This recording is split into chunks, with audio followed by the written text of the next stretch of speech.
신앙생활 하시면서 한 번쯤은 들어보았을 법한 이야기가 있다면 예수님 믿고 복 받으세요라는 말일 겁니다. 예수님 믿고 복 받으세요라고 했을 때에 그 복의 의미는 무엇일까요? 한국 교회가 사실 급성장했던 1970년대와 80년대에 이 표현은 정말 예수님을 믿으면 경제적이고 육체적이고 혹은 상황적인 문제들이 해결되는 것으로 받아들여지기도 했습니다. 실제로 우리나라가 급속히 경제가 발전하고 있었고 또 그때 교회가 저는 분명히 교회가 성장했던 모습이 그 경제 성장과 연관이 있다고 생각을 합니다. 그러니까 경제 성장했기 때문에 교회가 성장했다는 의미가 아니라 경제 성장의 배경에 교회가 분명히 성장했던, 한국이 하나님께 함께 기도하며 그렇게 그리스도 안에서 자라갔던 모습 가운데 우리나라가 같이 성장했던 모습도 함께 있다고 보는 것입니다. 예수님에 대한 믿음이 실제적인 삶의 문제들을 해결할 수 있다고 보는 관점이 결코 틀린 것은 아닙니다. 왜냐하면 실제로 우리가 생각 못했던 어떤 초자연적이라고 할까요? 하나님이 우리 삶에 이렇게 관여하셨다고 밖에 말할 수 없는 그런 일들을 경험하기 때문입니다. 또한 예수님을 믿음으로 인해서 마음의 변화가 일어나기도 하고 그러므로 말미암아 삶의 어떤 자세가 변화되기도 합니다.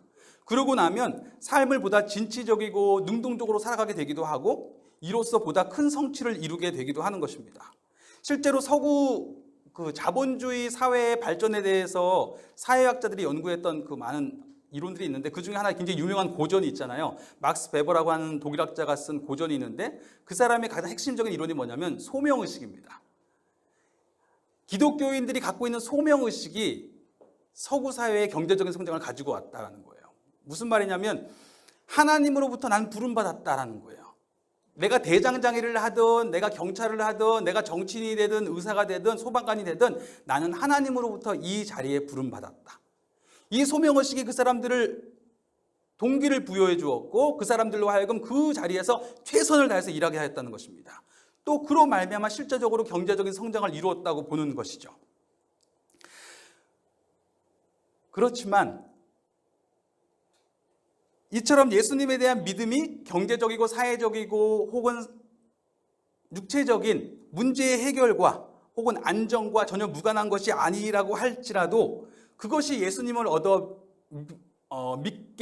받게 되는 예수님을 믿어서 받게 되는 복의 전부라고 이야기한다면 굉장히 치명적인 문제가 발생할 수도 있습니다. 왜냐하면 실제적인 문제가 남아있는 삶은 어떤 삶이에요? 아직 예수님을 통한 복을 아직 경험하지 못한 삶이 되기 때문입니다. 사실 경제적이고 육체적인 어떤 문제가 해결되었다고 할지라도 그것이 더 이상 다른 문제가 전혀 없음을 의미하지는 않습니다. 우리는 머지않아서 또 다른 문제를 경험합니다.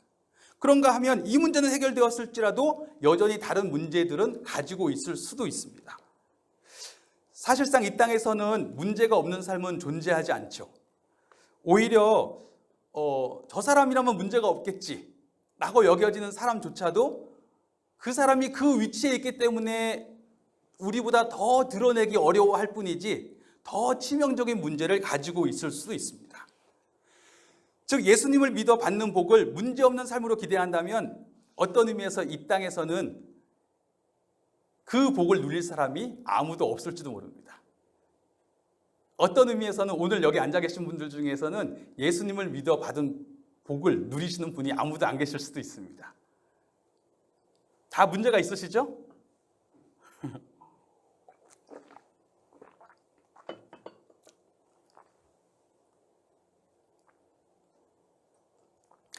그렇다면 예수님을 믿어 받는 복이란 도대체 무엇입니까? 저희가 지난 7주간 신명기의 말씀을 함께 살펴보았습니다.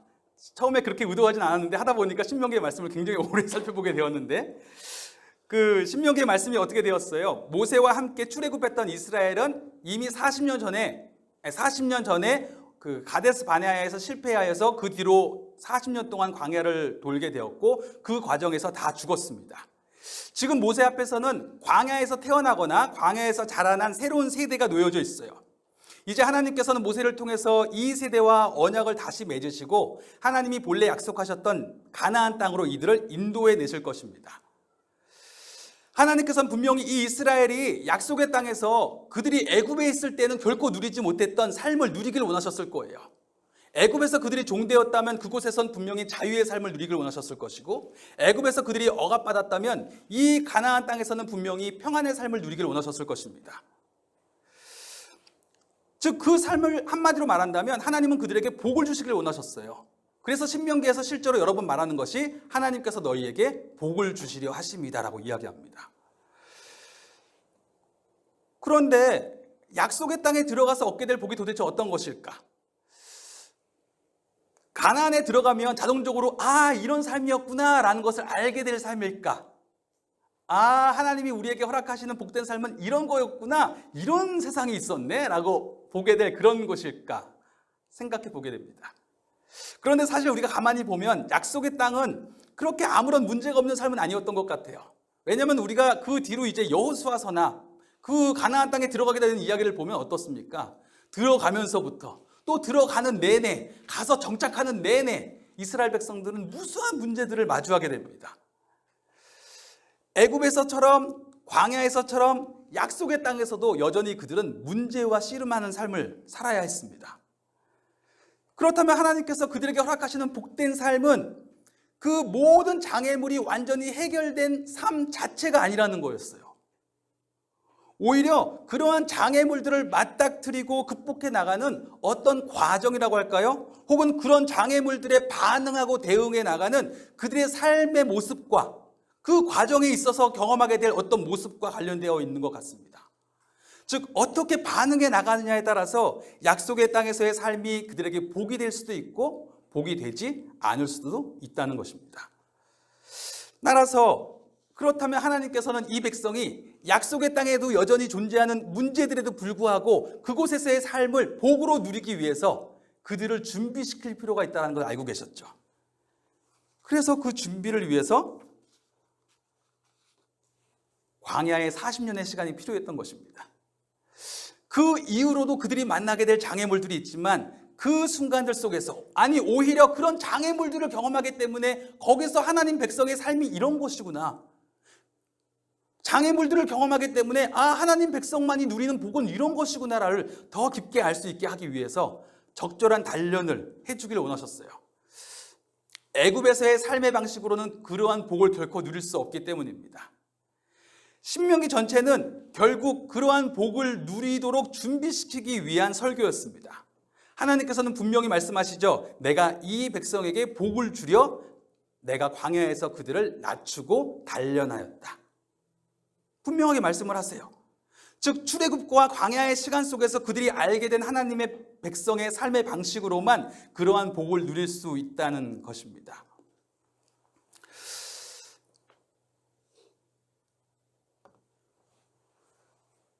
그들이 광야에서 알게 된 것, 많은 것들을 얘기할 수 있겠지만 우리가 이미 많은 것을 살펴보았지만 한마디로 말하면 그들은 광야의 시간을 통과하면서 그리고 출애굽의 경험을 겪게 되면서 그들은 그들을 불러낸 여호와가 진짜 하나님이시구나라는 걸 알게 되었다고 이야기해요. 여호와가 하나님 되심을 알게 되었다라고 이야기합니다. 여호와가 정말 우리 인생의 주관자이시구나, 여호와가 정말로 온 땅을 다스리시는 분이시구나, 우리 삶에 관여하시는 분이시구나라는 것을 알게 되었다고 이야기합니다. 그리고 이제 말합니다. 이제 그 단련하신 하나님께서 광야에서 그들을 단련시키신 그 마음을 지키라고 말씀하십니다. 하나님을 기억하는 마음을 지켜야 된다고 말씀하시고요, 하나님을 향해서 듣는 마음을 지켜야 된다고 말씀하십니다. 여호와 하나님과 함께했던 시간을 기억하고 그로써 오늘도 그의 말씀을 듣는 마음을 지킴으로 그들은 약속의 땅에서 하나님이 그들에게 의도하셨던 어떤 복이라는 것을 경험하게 될 것입니다. 자, 그러면 이스라엘이 기억하고 듣는 마음을 지키게 됨으로써 경험하게 될 복이란 도대체 어떤 것일까요? 앞서 말했던 것처럼 그 복은 분명히 문제 없는 삶 자체는 아닌 것 같습니다. 가나안에서의 삶도 여전히 지상에서의 삶이었어요. 그러니 문제없는 삶은 아닌데 신기하게도 이 복은 그러한 문제들을 지나가면서 그러한 문제들에도 불구하고 오히려 그러한 문제들로 가득한 삶의 자리를 지나가기 때문에 살아가기 때문에 그 참된 가치를 체험하게 될 복이었습니다. 똑같은 문제의 가나안에 살고 있던 사람도 있었을 테고 이 사람들도 있게 되겠지만 그 사람들은 그 안에서 이거 이렇게 사는 것이 정말 복이구나라는 것을 알게 될 복이었습니다. 신명기에서요, 하나님의 백성에 대한 복을 이야기할 때에 그와 대체할 수 있는 표현이 하나 나옵니다. 복과 대체될 수 있는 단어가 있다면 무엇일까요? 그죠. 저주, 복과 저주 대응하는 단어고, 만약에 복을 다른 단어로 바꾼다면 또 뭐가 있을까요? 바로 생명입니다. 오늘 본문 말씀에도 나오죠.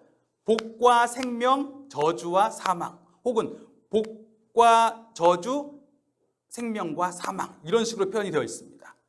즉 하나님 백성이 받을 복은 생명에 대한 거예요.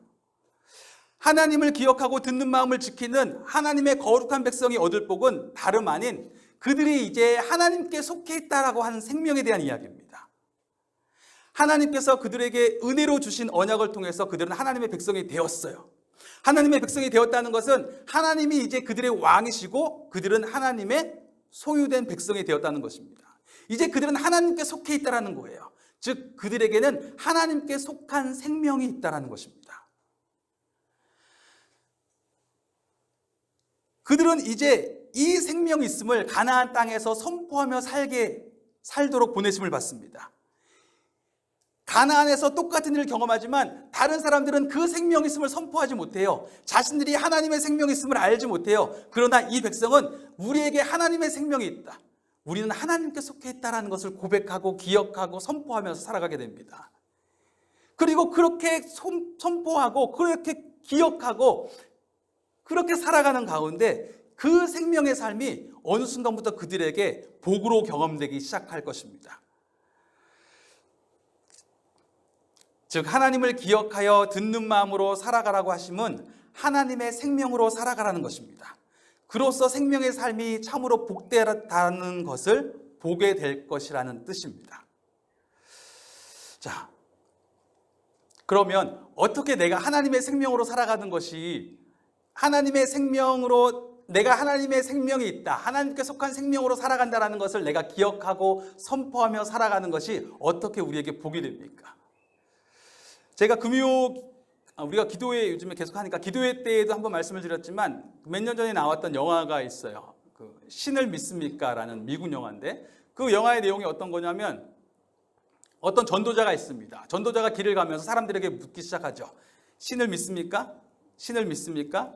그래서 신을 믿지 않다면 이제 신을 믿어서 복 받으시라고 이야기하겠죠. 신을 믿어서 복 받으세요라고 이야기합니다. 예수님 믿어서 복 받으세요라고 이야기를 합니다.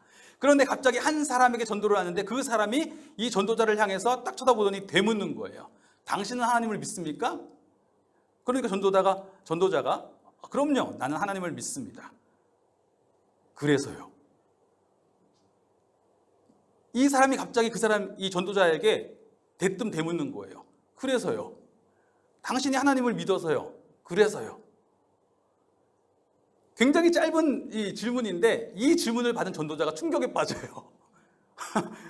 그래서? 나 하나님 믿는데. 그래서 하나님을 믿는다는 게 어떤 의미예요? 하나님께서 그 은혜의 언약으로 우리를 불러주셨다는 것. 나로서는 하나님의 백성이 될 수 없어요. 하나님이 온전히 그 은혜의 손을 내미신 거예요. 그래서 은혜예요. 그런데 그 은혜를 내 것이 되기 위해서는 내가 그 약속을 내가 믿습니다, 내가 그것을 받아들이겠습니다라고 받아들여야 돼요. 그래서 믿음이에요. 그래서 하나님의 백성은 하나님의 은혜로 구원받는 것이고 믿음으로 구원받는 거예요. 두 사건이 동시에 일어나는 거예요. 그런데 내가 믿는다는 것, 하나님이 나에게 은혜의 언약으로 나에게 손을 내미셨어요. 내가 너를 나의 백성으로 삼아주리라. 이제 너는 내 것이다. 그런데 내가 그것을 믿음으로 받아들였다는 것은 어떤 의미입니까? 그 순간 나에게 일어난 일은 무엇이에요? 내가 정말 하나님의 약속을 믿음으로 받아들였다면 나에게 일어나는 일은 나에게 하나님의 생명이 들어온 것입니다. 믿어주세요. 나에게 하나님의 생명이 들어온 것입니다. 이 생명이 하나님의 약속의 핵심입니다. 우리가 언약 가운데 주어진 회개, 언약 가운데 주어진 용서 다 중요합니다. 예수님을 믿어서 내가 회개할 수 있게 된 것도 좋고, 예수님을 믿어서 하나님이 나를 용서해 주신 것도 좋고, 그래서 내가 이제는 하나님께 언제나 용납받는 존재가 된 것도 좋지만, 제일 중요한 것은 그래서 내게서 시작되어진 생명에 대한 이야기예요. 하나님이 우리를 구원하심은 멸망치 않고 용서받게 하시기 위함이 아니고, 멸망치 않고 용납받기만 하시기 위함이 아니고, 멸망치 않고 생명을 얻게 하시기 위함입니다. 생명으로 살아가게 하시고자 함입니다.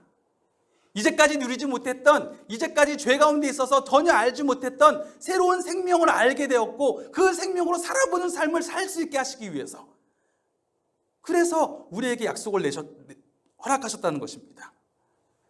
왜냐하면 그것이 창조자께서 본래 우리에게 의도하신 삶의 모습이기 때문입니다. 그리고 그 생명이 우리에게 다시 주어지고 시작되면 우리는 삶에서 변화를 경험하기 시작합니다. 신을 믿습니까? 그래서요. 무슨 말이에요?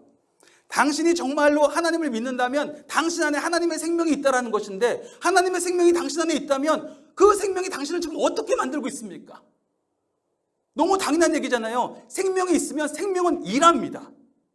제가 한번 기도회 때 그런 얘기도 했지만, 사람의 가치를 말할 때 두 가지 가치를 말할 수 있어요. 인체의 가치가 있고 생명의 가치가 있어요. 인체는 그냥 물질이에요. 물질의 가치는 형편없습니다. 하지만 생명의 가치는 말할 수 없어요.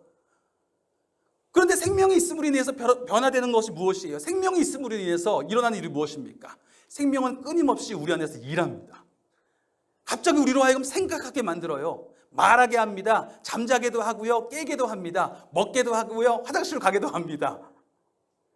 꿈꾸게 하고요. 기대하게 합니다. 소망하게 하고요. 계획하게 합니다. 행동하게 합니다.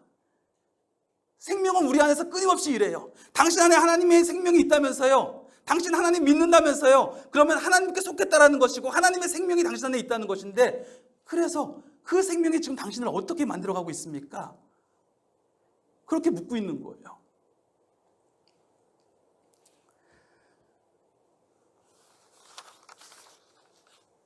생명은 끊임없이 일하고요. 생명은 끊임없이 자라나게 합니다. 생명이 있는데 그것이 우리 삶에 아무런 영향을 미치지 않는다는 것은 있을 수 없는 일입니다. 이것도 한번 나눈 적이 있지만, 기도회 때 같이 얘기했지만, 우리 제가 중학교 때 읽었던 제일 좋은 책 중에 하나가 뭐냐면, 예수님이라면 어떻게 하셨을까라는 기독교의 굉장히 오래된 고전이에요. 굉장히 오래된 책입니다. 이 책이 얼마나 많이 팔렸는지 물론 1,000권 정도 있지만, 하여간 기독교의 베스트셀러 중에 베스트셀러죠. 이 책의 내용인 즉슨, 이 미국의 이제 어떤 교회에서 사람들이 그 교회 안에 일어난 어떤 충격적인 일을 경험하게 되죠. 어떤 사람이 아무도 돌봄을 받지 못하고 이제 죽게 되는 일을 경험하게 되고, 그것을 경험하면서 교회 안에 충격이 온 것입니다. 아니, 우리가 교회로서 있는데 저 사람이 아무런 돌봄을 받지 못하고 죽다니. 그러면서 갑자기 이들 가운데 이야기하기 시작하죠. 우리 안에 예수의 생명이 있다면 우리가 예수님을 믿는 것이 맞는가? 우리가 정말 예수님 안에 있는 것이 맞는가? 예수의 생명이 있다면 예수의 생명이 우리를 어떻게 바꿔놓고 있는가라는 것을 질문하기 시작하죠. 그래서 이 사람들이 같이 모이기 시작해요. 모여가지고 기도합니다. 기도하면서 이렇게 얘기합니다. 예수님이 우리와 정말 함께 하시고 우리의 생명이 예수님께 속한 것이라면 이제 우리 삶이 세상의 삶과 같을 수 없다. 분명히 우리 삶 안에서 그 생명이 우리를 변화시켜야만 된다라고 이야기하기 시작합니다. 그렇게 기도하고 나서 삶의 자리로 나아가는데, 그때부터 그들이 질문하기 시작해요. 신문사 사장은 예수의 생명이 내 안에 있는데 예수님이라면 이 신문사를 어떻게 경영하셨을까? 세상 신문사들도 똑같이 경영하는 방식이 있는데, 분명히 광고가 잘 돼야 되잖아요. 신문이 운영이 되려면 광고가 많이 들어와야 되고, 광고가 많이 들어오려면 광고주들이 좋아하는 기사를 많이 내야 돼요. 그런데 내가 예수의 생명이 있는 사람으로서 어떻게 해야 될까? 예수님이라면 어떻게 하셨을까 고민하기 시작합니다. 유명한 가수는 나에게 있는 이 가수의 재질을 가지고, 재능을 가지고 내가 할 수 있는 일들이 많은데, 예수님이라면 이 재능을 어떻게 활용하셨을까? 이게 그 사람의 고민이었어요. 이런 질문들이 계속 있습니다. 그때 그 책을 읽고 나서 저와 친구들이 너무 감동을 받아서 우리 같이 앞으로 이런 걸 해보자 그래서 매 주마다 그때 토요일 날 학생들이 모였어요. 모이면 우리가 한 5시에 모이면 한 4시쯤에 먼저 모여가지고 같이 얘기를 나눴습니다. 그때 나눴던 친구들 중에 3명이 지금 목사가 됐어요. 저까지 포함해서. 그런데 그 친구들이랑 얘기를 나누기를 일주일 동안 어떤 일들이 벌어졌는가 이야기를 나누면서 일주일 동안 있었던 이야기들 중에 혹시 내가 예수님을 믿는 사람이라는 것을 생각하게 되었고 그 생각 때문에 그 순간에 무언가 질문하게 되었던 순간들이 있다면 이야기를 나누어보자. 그래서 각자 막 이야기를 나누는데 어떤 친구는 그 친구가 운동을 정말 잘했어요. 정말 등치도 크고 운동도 잘했는데 그러다 보니까 주위에서 친구들이 그 친구한테 자꾸 싸움을 거는 거예요. 싸움을 거는데 이 친구가 안 싸우려고 계속 피했어요. 그런데 이 친구를 못 건드리니까 그 친구의 친한 친구를 다른 애들이 엄청 때린 거예요. 그런데 얘가 그걸 보고 너무 이제 순간적으로 이성을 잃어가지고 가서 그 때려 눕힌 애들을 다 때려 눕혔어요.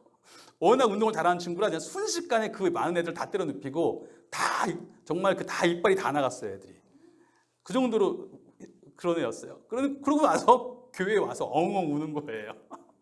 엉엉 울면서 어쩌면 아무 일도 아닐 수 있다고 생각할 수 있어요. 그렇죠? 아무 일도 아닐 수 있어요. 정말 너무 그럴 수도 있지라고 생각하는데 그 친구는 그게 너무 충격인 거예요. 내가 어떻게 했었어야 될까? 예수님이라면 어떻게 하셨을까? 예수의 생명이 내 안에서 어떻게 역사한 것일까라고 계속 하면서 고민하는 거예요. 그런가 하면 어떤 친구는 굉장히 사소한 거죠. 교문에 들어가는데 명찰을 안 달고 왔대요, 집에서. 그래서 집에서 명찰을 원래 달고 와야 되잖아요. 옛날에는 교복에 위에다 명찰을 이렇게 달았으니까. 그런데 이 명찰을 달아야 되는데 집에서 학교까지 가는 그 버스 안에서 달기 싫어서 안 달고 있다가 교문에서 선도부랑 그 선생님이 있으니까 거기 앞에서 단 거예요. 달고 들어가면서 순간 질문하게 된 거예요. 예수님이라면 어떻게 하셨을까? 너무 사소한 거잖아요. 별것도 아니에요. 그런데 거기서 예수님이라면 어떻게 하셨을까? 나는 지금 누구를 의식하고 살아가는 걸까? 내가 명찰을 달고 안 달고 작은 행동인데 이 행동 가운데 내가 의식하는 사람은 누구일까? 이런 생각을 하고 살아가는 거예요. 어떤 친구는 운동선수였는데 자기가 이 국가대표급이었어요. 대회에서 우승을 했어요. 우승을 하고 나니까 회식을 하는 거예요. 졸업한 선배들이 와서 회식을 해주는 거예요. 고등학생들. 그런데 다 술을 먹이는 거예요. 근데 자기 술을 안 먹으려고 술을 안 먹습니다. 그랬더니 너 술 안 먹어? 알았어. 근데 얘가 주장이었거든요. 그랬더니 나머지를 다 이 머리 밖에 하더니 다 때리기 시작하는 거예요. 그러니까 얘가 자기 때문에 다 맞고 있잖아요. 그러니까 마시겠습니다 하고 술을 마셨대요. 한 짝을 마셨대요.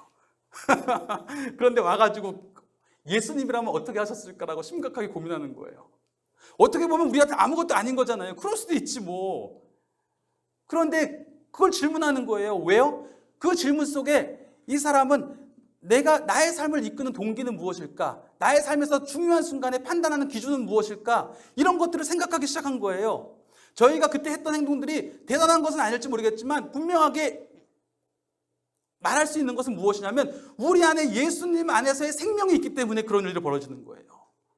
생명이 없으면 일하지 않아요. 생명이 있으면 무언가 가만히 있을 수가 없는 거예요. 생명이 있으면 어떤 식으로든 생각하게 만드는 거죠. 예수님의 생명이 있으면 어떤 식으로든 하나님에 대해서 생각하게 만들고 예수님의 생명이 나한테 있으면 어떤 식으로든 하나님의 방식은 무엇일지를 생각해보게 만들고 하나님의 관점은 무엇일지를 생각해보게 만들고 하나님은 지금 이 사건을 어떻게 보기를 원하시는지를 만들고 내가 지금 무엇을 하기를 원하시는지를 물어보게 되는 거죠. 그게 생명의 힘입니다. 사실 신명기에서 우리가 보았던 여러 가지 관점들은 이 예수님을 믿는 우리와도 굉장히 잘 부합이 되죠. 신명기가 원래 이 듀트로노미라고 하는 이 영어 제목이 듀트로가 두 번째라는 의미고 노미가 이게 법이에요. 두 번째 계명. 두 번째 계명이에요. 새 계명을 준 거예요. 새 언약을 준 거예요. 그래서 앞에서 신명도 마찬가지죠. 신명도 그렇죠. 앞에 새 계명을 준 거예요. 앞에서 40년 전에 호렙산에서 시내산에서 언약을 한번 맺었지만 그 세대가 다 죽고 나서 새로운 세대에게 다시 한번 언약을 준 거예요. 이 새 언약을 가지고 살아가는 사람들이 그 언약을 잘 지키도록 이 메시지를 준 겁니다. 그런데 하나님께서 구약 전체를 통해서 말씀하실 것이 이제 하나님이 새 언약을 보내실 거라고 말씀하셨어요. 그가 바로 그리스도이십니다. 그리고 예수님이 오셨을 때에 스스로 말씀하시기를 내가 새 언약이라고 말씀하셨어요. 그가 새 언약이기 때문에 예수님은 그 제자들에게 새 언약으로 온 나를, 그리고 나의 가르침과 내가 행한 바를 너희는 기억하라고 말씀하십니다. 그리고 너희는 나를 사랑하여 나의 계명을 듣는 마음을 지키라고 말씀하세요. 그가 주신 계명의 핵심은 이것이에요. 내가 너희를 사랑한 것 같이 너희도 서로 사랑하라. 무엇보다도 예수님을 믿음으로 받아들인 이에게 예수님이 하신 말씀의 핵심은 뭐냐면 너희에게 생명이 있다는 것입니다. 내가 생명을 주고자 왔다라고 말씀하셨어요. 그가 오심은 그를 믿는 자마다 멸망치 않고 생명을 누리게 하시고자 함이라고 말씀하셨습니다. 이 생명을 누리기 위해서 그를 기억하고 이 생명을 누리기 위해서 그 계명을 따르며 살라고 말씀하시는 것입니다. 이 생명이 우리 안에 있으면 우리 안에서 변화가 일어나기 시작합니다. 왜냐하면 생명은 일하기 때문입니다. 예수님이 부활하시고 나서 제일 먼저 제자들을 만나셔서 하신 말씀이 무엇입니까? 너희는 이 숨을 받아라. 예수님이 그들에게 숨을 내쉬시면서 말씀하셨어요. 이 숨을 받아라. 이 영을 받아라. 무슨 말씀이세요? 이 생명을 받아라. 그리고 예수님이 올라가시면서 약속하신 것이 그가 보내실 보혜사가 오시면 그가 너희 안에서 역사하실 거예요. 그가 너희를 가르치시고 너희 안에서 기억나게 하시고 무엇을 해야 할지 끊임없이 너희에게 말씀해 주실 거예요. 그 보혜사가 성령이시고 성령은 예수의 숨이고 예수의 영이에요. 예수의 생명입니다. 그렇게 오셔서 일하시는 것입니다. 그 생명이 우리 안에 있으면 예수님의 사람들을 끊임없이 바꿔가십니다. 그리고 그 생명을 경험하면 그 바뀌는 변화는 분명히 세상이 경험하지 못할 복으로 경험되게 될 것입니다. 왜냐하면 예수의 생명이 있으면 그 순간부터 우리에게 바뀌어지는 것이 무엇이에요? 예수님 안에서 나는 이제 죄에 대하여는 죽고 하나님에 대하여 살아있는 생명을 얻게 되었어요. 하나님과 살아있는 관계를 누리게 될 수 있습니다. 그전에는 기도할 바를 알지 못했어요. 어려운 일이 있어도 기도할 소망이 없었습니다. 왜요? 하나님께 어떻게 나아가야 될지 모르니까. 그런데 예수의 생명이 있어서 예수님께서 나로 하여금 하나님 아버지를 바라보게 하니까 그때부터는 이제 하나님 아버지 앞에 기도할 소망이 있는 거예요. 내 아버지가 나의 기도를 듣고 계시기 때문에 내가 예수님의 이름으로 기도합니다. 그리고 하나님을 아버지라고 부르게 되는 거예요. 성령의 자녀의 영으로 내 안에서 끊임없이 하나님을 아버지라고 증언하시는 거예요. 그래서 아버지에게 담대하게 기도할 수 있게 됩니다. 그리고 내게 그리스도가 계심을 알기 때문에 끊임없이 나의 모든 삶의 모습들을 그리스도께 아뢰게 되는 거예요. 이제는 내가 사는 것이 아니요 나를 사랑하셔서 자기 자신을 내어주신 하나님의 아들을 믿는 그 믿음 안에서 사는 것이기 때문에 그렇습니다. 내 생명이 그의 것이기 때문에 그렇게 내어드릴 수 있어요. 또한 예수 안에서 내가 경험하는 하나님의 사랑이 있어요. 그 사랑은 심지어 자기 자신을 내어주시기까지 사랑하셨던 그 사랑은 지금도 그가 나를 붙드신다는 것을 알게 하고 무엇보다도 그로써 그 사랑을 알므로써 내가 나의 힘으로는 도저히 할 수 없는 일들을 하게 만듭니다. 하나님이 나를 이렇게 사랑하시는구나를 경험한 사람들의 특징이 뭐냐면요. 이렇게 사랑하시는구나를 알고 나니까 내가 할 수 없었던 일을 하게 돼요. 세상이 줄 수도 없고 알 수도 없는 평안을 누리게 되는 것입니다. 그래서 부활하신 예수님을 만나고 그의 생명을 받은 사람들, 그의 생명의 능력을 한 번이라도 맛본 성도들은요, 갖은 핍박과 환난 속에서도 그들 안에 있는 예수의 생명을 자랑하였고 이것을 결코 빼앗기지 않으리라고, 이 기쁨을 결코 빼앗기지 않으리라고 간증한 것입니다. 1940년에 세계 제2차 대전 그때 벌어졌을 때에 일본군이 태국에 침공하게 됩니다. 이유는 인도를 침공하기를 원했어요. 그래서 태국의 정글에 긴 철로를 놓기로 했죠. 그래서 그때 데리고 있던 이 포로들을 서양, 그때 미국, 영국, 유럽 군사들 2차 대전에 참전했던 많은 포로들을 다 거기로 끌고 갔어요. 그래서 철로 공사를 시키는데 그 철로 공사가 얼마나 고되었겠습니까? 50도가 넘는 폭염이죠. 거기에다가 음식도 제대로 안 나오죠. 치료도 제대로 못 받죠. 그러다 보니까 그 철로 공사할 때 죽은 사람만 12만 명이에요. 12만 명의 포로가 그때 다 죽었어요. 그런 상황 속에서 이 포로들에게 있는 것이 무엇이겠어요? 어떻게든 살아남아야 되잖아요. 어떻게든 살아남아야 되는데 음식도 제대로 안 주고 하니까 음식이 나오면 서로 조금이라도 더 먹기 위해서 양육강식이 있는 거죠. 자기들끼리도 서로 때리고 서로 빼앗고 하면서 조금이라도 더 먹으려고 하고 서로를 증오하고 서로를 내치고 심지어 누군가가 아프면 그 아픈 사람을 갖다 버려버렸대요. 그래서 죽음의 집이라고 하는 어떤 시체를 갖다 쌓아놓는 곳에 그냥 갖다 번져버렸다는 거예요. 이때의 이야기를 그 자리에 있었던 한 사람이 증언했는데 어니스트 고든이라고 하는 영국군 장교 출신 사람입니다. 이 사람이 그때 거기에 있었어요. 이 사람도 그때 그 치열한 삶의 현장 속에 있으면서 서로 빼앗고 빼앗기지 않으려고 하는 그 상황 속에서 어떻게든 살아남으려고 했지만 그 역시도 병에 걸렸습니다.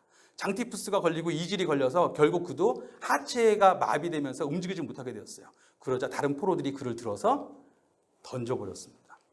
시체 더미에서 있게 되었어요. 자, 그런데 그때 어떤 일이 벌어지냐면 철로 공사를 열심히 하고 끝났는데 저녁에 이제 이 공구들을 다 모을 거 아니에요. 공구들이 잘못 사용될 수 있으니까. 공구들을 모으는데 숫자를 세어보니까 하나가 비는 거예요. 그러니까 일본군 군인들이 포로들을 다 모아놓고 말합니다. 누가 가져갔어? 아무도 나오지 않아요. 그러자 총구리를 다 겨누고 지금 안 나오면 다 죽인다. 누가 가져갔어? 안 나와요. 그러면 쏜다. 그리고 쏠려고 하니까 갑자기 한 명이 뒤에서 제가 그랬습니다 라고 이야기해요. 나와. 어딨어? 말할 수 없습니다. 어디다 숨겨놨어? 말할 수 없습니다. 그래서 그 자리에서 개머리판으로 막 때리고 해가지고 죽을 때까지 때려서 죽어버렸어요. 그리고 나서 죽고 나서 이 공구를 다시 집어넣으려고 세워보니까 어떻게 돼요? 공구가 잘못 세워진 거였어요. 공구는 없어지지 않았어요. 그대로 있었어요.